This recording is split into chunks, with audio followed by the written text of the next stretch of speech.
route that James Dean took on his very last day on Earth, just before he died in a car accident on the evening of September 30th, 1955. Now, if you don't know who James Dean is, he was a young, up-and-coming Hollywood star in the 50s. He had just made his third movie and was on the cusp of superstardom. He used his money from his newly acquired wealth to buy a Porsche Spyder race car. He was obsessed with racing. He loved to drive fast. Live fast, die young. So he bought this race car and was taking it up to a race in Salinas. And he decided to drive it up because it was a brand new engine and he wanted to break it in before the race. So him and a few friends caravanned up from LA. They came up Highway 99 through Bakersfield, and then they turned off here onto Highway 46. Well, back then I think it was Highway 466. They changed it now, it's just Highway 46. And they took that west towards the coast. And they passed through the very area that I'm standing on now.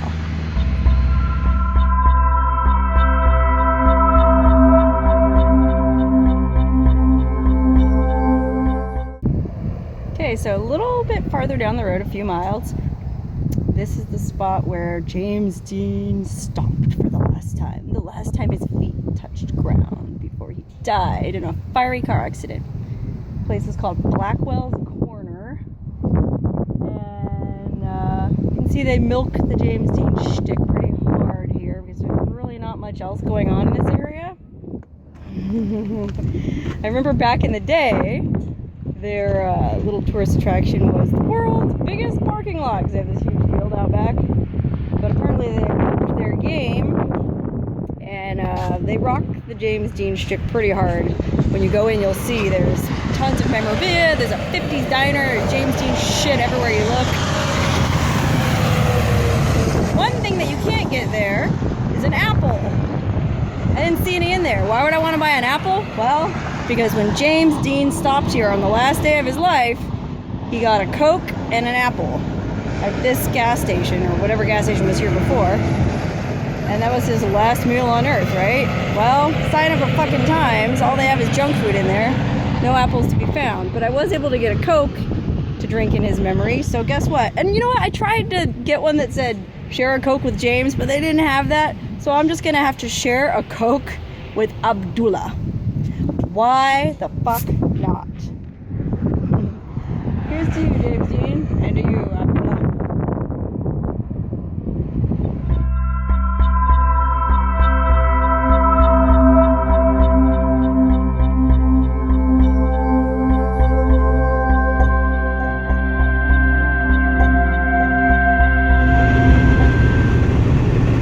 Driving up onto the site of the crash.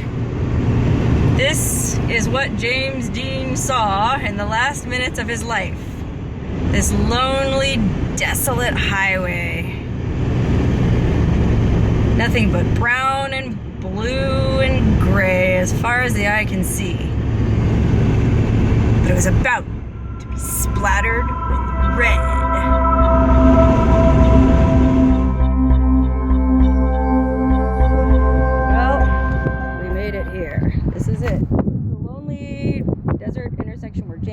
Died in a head-on collision with some poor college kid who was coming from this direction, driving towards Bakersfield.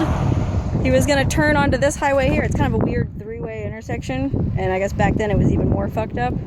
Safer now. But this poor kid was trying to turn there. James Dean was hauling ass over that hill there, and because of the time of day, it was right around sunset. James Dean was driving a really low-slung, gray-colored car. The poor kid couldn't see him, and they smashed right into him, man. It was really ugly. James Dean was pretty much instantly killed. The guy that was riding with him was fine. He survived. I mean, he was seriously injured, but he survived. And then the poor kid that hit him, I mean, he had to live with that tragedy the rest of his life, not to mention the fact that all kind of wacko James Dean fans badgered and pestered him up to his death, asking him questions about it. Anyways, you can see they did rename the junction the James Dean Memorial Intersection, or Memorial Junction, which is cool. And I don't know, man, I thought there would be vandals here or something, but looks like somebody swerved off the road there. Maybe they did that in memory of him. I don't know. The exact site of the impact, I don't know, man. I don't think you can even still see it. It's probably paved over. Oh wait, look, there's some stuff on the fence over there. Maybe that's, you can see there's some stuff on the fence over there. That might be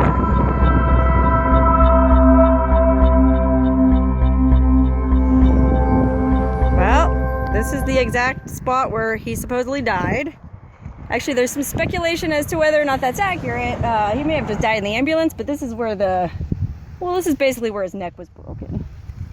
You can quibble, but anyways, you can see fans have left a kind of a shrine here with all kinds of interesting artifacts and souvenirs in his memory.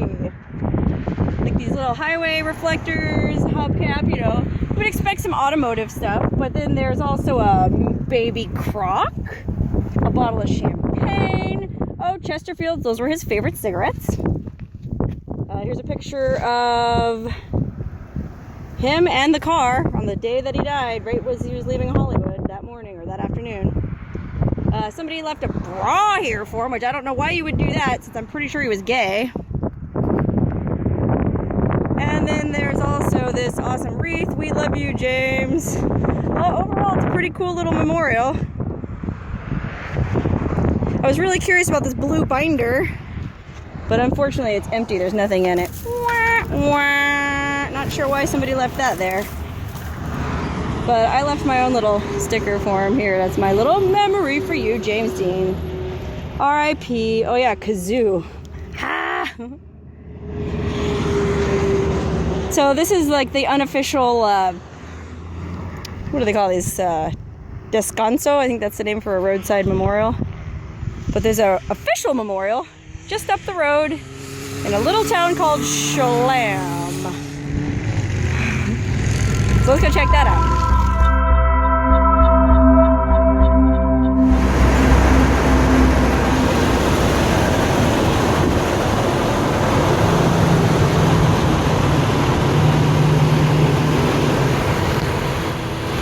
This is it. This is the official memorial that a Japanese businessman supposedly placed here in James Dean's memory.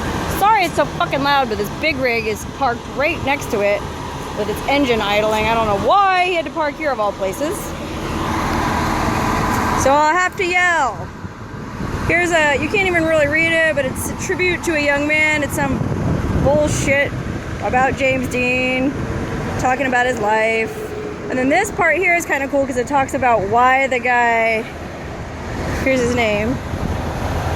It tells why he built this memorial and why James Dean meant so much to him.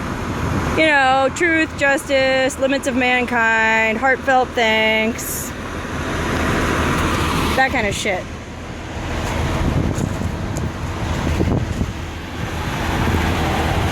You can see how pockmarked this memorial is. I think people like gouge pieces out of it or something. I don't know.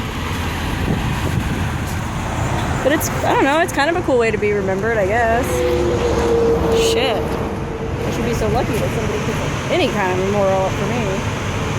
But yeah, this is the closest town to where the accident happened. I'm pretty sure it's pronounced Chelam. It's Cholame. And all it really is, it used to be a post office, and now it's a cafe. You can get James Dean souvenirs in there too. Imagine that. I've been in there for lunch before. It was okay. So if you're in the area, stop in. I personally have bigger fish to fry. I'm headed to San Luis Obispo to my favorite nude beach to get some tanning. So